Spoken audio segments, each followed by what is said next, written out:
सभी भारतीयों को मेरा नमस्कार, आदाब, सत श्री अकाल एंड गुड मॉर्निंग। भारत के बढ़ते कदम चैनल में मैं कैलाश शर्मा आप सबका हार्दिक स्वागत करता हूं। दोस्तों, आज का हमारा टॉपिक है जीडीपी। जीडीपी हर नेशन के लिए बहुत ज़रूरी है। नेशनल इकोनॉमी इसी पे पूरी तरह से डिपेंड है। जीडीपी अगर आपकी बढ़िया है तो देश आपका बहुत अच्छा चलेगा, और अगर जीडीपी का बंटाधार है तो देश का भी बंटाधार ही समझिए। अभी कुछ टाइम पहले ही हमारे प्रधानमंत्री नरेंद्र मोदी ने जीडीपी $5 ट्रिलियन तक ले जाने का एक टारगेट रखा है, जो फिलहाल कोरोना काल आने की वजह से अब तो मुश्किल ही लग रहा है। दोस्तों, जीडीपी यानी ग्रॉस डोमेस्टिक प्रोडक्ट, इसके साथ कुछ चीज़ें और हैं जैसे GNP gross national product, NDP net domestic product और एनएनपी नेट नेशनल प्रोडक्ट। कई बच्चे, कई स्टूडेंट इन सभी चीज़ों में कंफ्यूज रहते हैं, इसलिए हमने सोचा कि इसके बारे में एक डिटेल वीडियो बना दी जाए। जीडीपी मतलब वस्तु और सेवा। वस्तु और सेवा से जो चीज़ें मिलती हैं, जीडीपी होती है एक ज़मीन का टुकड़ा है, जैसे देश है या राज्य है, उस बाउंड्री के अंदर जितना भी सकल घरेलू उत्पाद, जो भी उसमें उत्पाद हो रहा है, वो सब जोड़कर जीडीपी का मूल्य तय होता है। जैसे अगर हम कोई फ्लैट लेने जाते हैं तो ज़मीन, cement, brick, steel, concrete, tile, door, Windows, labour cost, ये सब जोड़कर उस कंस्ट्रक्शन की टोटल कॉस्ट निकाली जाती है। तो इन सब चीज़ों का अलग अलग तो नहीं लेते आपसे एक ही मूल्य देता जाता है, जिसे अंतिम मूल्य कहते हैं, टोटल अमाउंट। वो जो अंतिम मूल्य होता है वो ही जीडीपी में जोड़ा जाता है। Payment is made for total cost. ऐसे ही सेवा कर, ये तो हो गया बिल्डिंग बनाने का या कोई फिर फैक्ट्री में कुछ प्रोडक्ट्स बनाने का, इंडस्ट्रियल वर्क का। लेकिन जो सर्विसेज आती हैं, सर्विसेज जैसे मोबाइल है, मोबाइल अगर हम खरीद रहे हैं तो वो वस्तु है, लेकिन कॉल जो हम करते हैं वो सेवा कर, उस पर सेवा है। इसी तरह से कार एक वस्तु है, टैक्सी एक वस्तु है, लेकिन जो ट्रैवल करते हैं वो सेवा है। स्कूल, कोचिंग, अगर हम स्कूल बना रहे हैं या कोचिंग सेंटर बना रहे हैं तो वो एक वस्तु है क्योंकि बिल्डिंग बन रही है, लेकिन उसमें जो सिखाया जा रहा है वो सेवा है। स्टूडेंट्स सेवा के लिए पे करते हैं, किसी वस्तु के लिए पे नहीं करते।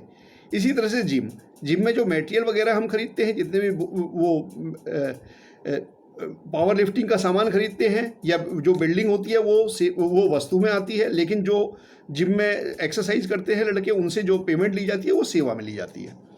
तो ये वस्तु और सेवा कर जो होता है टोटल, इसमें वस्तु भी होती है और सेवाएं भी होती हैं। ये सारी चीज़ें मिलकर जीडीपी बनती है, ग्रॉस डोमेस्टिक प्रोडक्ट। अब जैसे भारत है तो भारत के अंदर जो भारत की बाउंड्रीज हैं, उसी में ज़रूरी नहीं कि आपका वहीं पे ग्रॉस डोमेस्टिक प्रोडक्ट माना जाएगा। एक तो वो तो है ही है बाउंड्रीज के अंदर, लेकिन बाउंड्रीज के बाहर जैसे हमारे दूतावास हैं, वो दूतावास वहाँ पे अगर किसी से किसी तरह की फ़ीस वगैरह ले रहा है, कोई बाहर विदेश हमारे देश का गया हुआ है, वो अगर वहाँ पे विदेश में अपना पासपोर्ट वगैरह रिन्यू करवा रहा है, उस तरह की जो फ़ीस वगैरह जा रही है वो सारी हमारी इंडियन जीडीपी में जा रही है, जबकि वो विदेश में बैठा हुआ कमा रहा है। ऐसे ही एयरलाइंस, इंडियन एयरलाइंस का कोई जहाज़ अगर यहाँ से विदेश में जा रहा है, जा तो वो विदेश में रहा है, इंडिया से जा रहा है, लेकिन वो हमारे जीडीपी में शामिल होगा।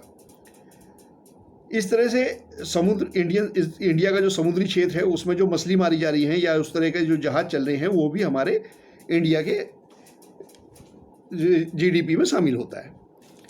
अब जीडीपी मतलब ग्रॉस डोमेस्टिक प्रोडक्ट, सकल घरेलू उत्पाद। ये कैसे निकाला जाता है दोस्तों, ये मैं बताता हूँ आपको। जैसे इंडियन कंपनी है, अभी मैं छोटा सा एग्जांपल दे रहा हूँ। जैसे किसी इंडियन कंपनीज ने 8, 10, 20 इंडियन कंपनीज हैं, उन्होंने मिलाकर ₹100 का काम किया, और अदर फॉरेन की कुछ कंपनीज इंडिया में आई हुई हैं, उन्होंने ₹60 का काम किया। टोटल जीडीपी हमारी ₹160 है। अच्छा, इसमें एक चीज़ और है कि अगर विदेश में हमारे डॉक्टर, इंजीनियर्स और वर्कर्स वगैरह गए हुए हैं, वो विदेश में नौकरी करते हैं और वहाँ से अपना पैसा कमा के इंडिया में भेजते हैं, वो पैसा फ़िलहाल जीडीपी में नहीं जुड़ता। वो कहाँ जुड़ेगा ये आगे बताऊंगा मैं आपको। अब जीएनपी जो होता है, जीएनपी होता है ग्रॉस नेशनल प्रोडक्ट।